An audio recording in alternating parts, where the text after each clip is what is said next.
E domingo é dia de ir às urnas para escolher os novos conselheiros tutelares da região. A eleição acontece em todo o país. Aqui na Baixada Santista, 271 candidatos disputam 60 vagas distribuídas entre as 9 cidades. Em São Vicente, uma novidade: deve agilizar a votação e garantir mais segurança no processo deste ano.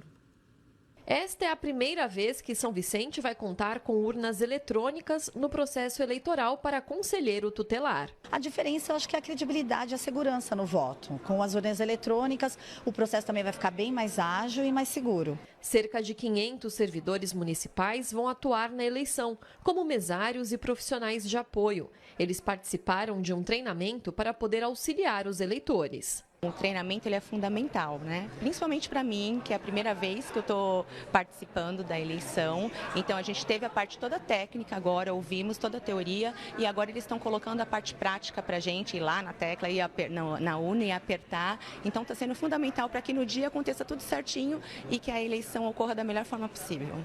São Vicente é a cidade que reúne o maior número de candidatos a conselheiro tutelar e também tem a maior participação popular de acordo com o número de habitantes. Cerca de 30 mil pessoas votaram na última eleição, em 2019. E a expectativa é que este ano esse número aumente. Historicamente, São Vicente tem essa trajetória de ter bastante votante no processo eleitoral do Conselho Tutelar.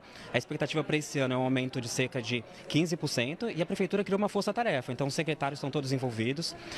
A gente fez uma convocação de cerca de 500 servidores que estão passando por esse processo de treinamento para que não dê nenhum problema na eleição e corra tudo de acordo com o processo democrático. Cada cidade tem um número diferente de locais de votação, que podem ser consultados no site das prefeituras. Em São Vicente, 75 candidatos vão disputar 10 vagas, 5 para a área insular e 5 para a área continental, além de 10 suplentes. Santos tem 50 candidatos e 15 vagas. Em Praia Grande, 33 candidatos e 10 vagas. Em Mongaguá, a disputa é entre 24 pessoas e 10 serão eleitas. 29 candidatos em Guarujá e 10 serão escolhidos. São 19 candidatos em Bertioga para 5 vagas. 17 pessoas disputam 5 vagas em Peruíbe. Em Cubatão, há 14 candidatos e 5 serão eleitos. Em Itanhaém, também são 5 vagas para 10 candidatos. Em São Vicente, os eleitores deverão escolher até 2 nomes nas urnas. Na verdade, agora para o dia 1º, iniciou esse processo, o processo de escolha dos conselheiros tutelares em março desse ano. Então, desde então, a gente realizou toda uma convocação, houve uma participação desses candidatos, eles passaram por um processo de prova, de entrega de documentação e agora, então, está no momento da eleição. Então, dia 1º de outubro, a partir das 8 da manhã até às 17, então, são 22 escolas na cidade, onde todos os munícipes que têm aí a possibilidade de votar vão fazer, então, esse exercício de votar em até 2 candidatos. Então, 2 candidatos. No município de São Vicente, nós temos, então, 2 conselhos que representam 5 conselheiros tutelares em cada área, então, é a área insular e a área continental.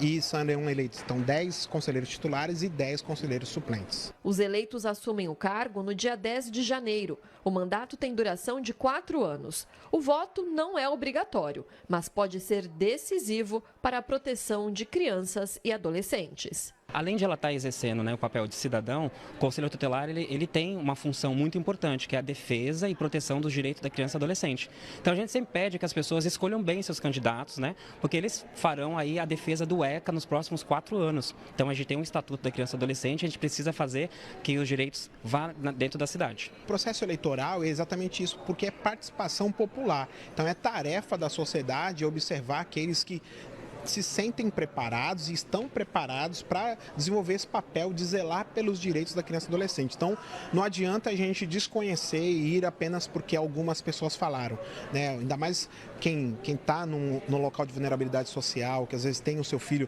com dificuldade. Então, assim, o voto consciente, né, a ciência de quem são essas pessoas que vão desenvolver esse cargo é de extrema importância. A gente não pode utilizar esse lugar do Conselho Tutelar como um trampolim político, como uma mobilização para uma candidatura de vereador.